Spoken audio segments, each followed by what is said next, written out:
Now, in my opinion, Fire Force has everything you could possibly look for while watching a series. Great fights, amazing animation, world building, a giant cast of characters to choose from, even fan service. But does anybody really care?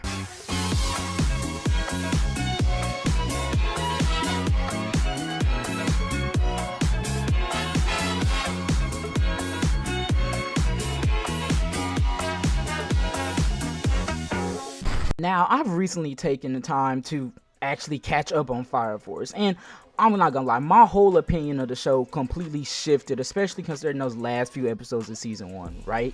And honestly, I got a whole new respect for Fire Force. The new respect I got from Fire Force was the fact that they really put a lot of heart and love into this series. Like, I don't know if people know this, but this series is animated by the same people that made JoJo's, or that animates JoJo's basically. And they really put a lot into this series, from the paneling that they decide to use when they're animating or whatever, right? Like, I don't know if you guys noticed, but during that Shinra versus Sho fight, right, when Sho was like slicing up the screen or whatever, bro, that was literally a direct scene taken from the manga, bro. Like, the mangaka, that guy that also made Soul Eater, by the way, that guy's a great artist, I love him. He literally cut up the manga panels or whatever as if Sho was fourth wall breaking, and for them to literally take that and put that in the anime, like, they really didn't have to do that. They could have made it a regular slicing scene, but instead they decided to make it and put it into the show. Like, I know somebody might go and comment on my video saying, oh bro, it's their job as the animators, bro, you shouldn't even be juicing them for this. But I want that person to shut up, okay? Because animation is a hard job, bro. And for somebody to go in and be like, hey, yo, this would look really cool. And I know it's going to be a little bit of harder, extra work on us, but we're going to make this series as an faithful adaptation as possible, is really cool as hell to me. And like, this isn't even the only time that the animators went in and snapped on this series, bro. Like, they do it for even low-key small fight scenes, bro. Like when Shinra was fighting the first commander of the Fire Force or whatever, bro, that scene was cool as heck, bro. Like, they did, bro, a lot of the times they really don't have to snap, but they go in because they want to make this series as beautiful as possible. And I know with me talking about the animation first off, that might make you guys think, oh, this series it's a good series for animation and fights, but what about the story? What about it? Okay, listen, the fights don't even carry this series by itself. The story is genuinely interesting, bro. From the whole little Evangelist background, Lowkey running things, to the Fire Force actually might be corrupted in some way, shape, or form, like how S.H.I.E.L.D. was in the MCU. All of that is so interesting to me, like the way they're setting up this whole story, bro. Like, is the Evangelist and the Fire Force actually connected the whole time? The same people are starting the fires? Are they the same ones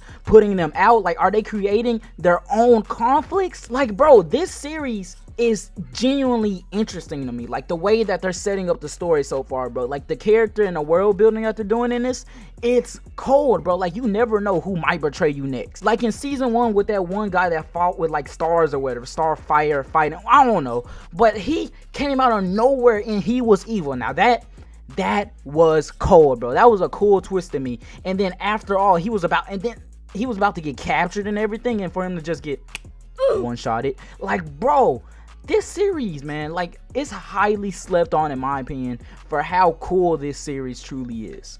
And another thing that even adds on to it is the way the character dynamics work within the show. Like the way Arthur and Shinra's rivalry works, like where they're like rivals in a sense, right? They don't like each other, but they do mess with each other at the same time. Like, I know that's something basic that we've seen with like Naruto and Sasuke or whatever, but it's just the way that it's being written is almost like, if you've seen Soul Eater, right? Imagine Soul and Black Star, but if they were actually competing with each other.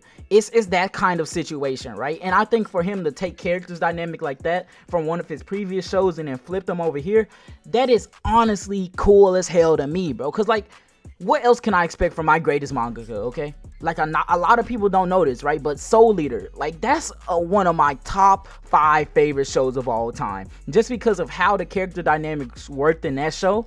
And to see that whole little situation over there being brought over here, bro, this show does not miss, okay? Like, I know it might have some awkward episodes or some episodes where things are slow, and honestly, I'm not good at paying attention all the time. So sometimes a show that has episodes of straight dialogue or whatever, where fights don't really happen until the very end, or it's kind of more of a slice of life type of situation sometimes in a show, it'll lose my attention, like Boruto, for example. But this show, even with those types of episodes, it's still funny. It still draws me in, bro. Like, bro, Fire Force is honestly goated, bro.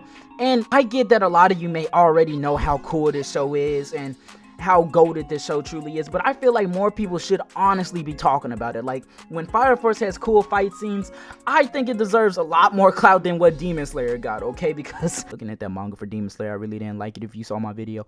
But right now, bro, I see nothing honestly going wrong with this show, and that manga is even better, bro. Like, I've read a couple of chapters and I'm honestly gonna get more into it just because of how good the anime is adapting it. Like, this show is genuinely good, bro. Like, I know a lot of people probably dropped it early on because it didn't get straight into the meat of things right away. And I know that online there's good reviews on it or whatever, but I feel like more people should see this show, okay? Because it's honestly working its way up to be just as good as Soul Eater once was at its peak, bro. And if you like Soul Eater, bro, you're definitely gonna like this show, especially a while after watching it. Give the first season a chance. Then if you like the first season, which I know you definitely will, especially if you mess with Soul Eater, and who doesn't like Soul Eater, okay? You should definitely pick up the manga. And I just want more people to talk about this series because it's genuinely good. But that's all I really have to say, okay, pizza people. I really think you guys should watch more Fire Force, and season 2 just came out, episode 1, so if you started now, you've got a whole season of things to watch and pick up and continue on with. So my name is TIne Pizza, and Fire Force deserves its credit.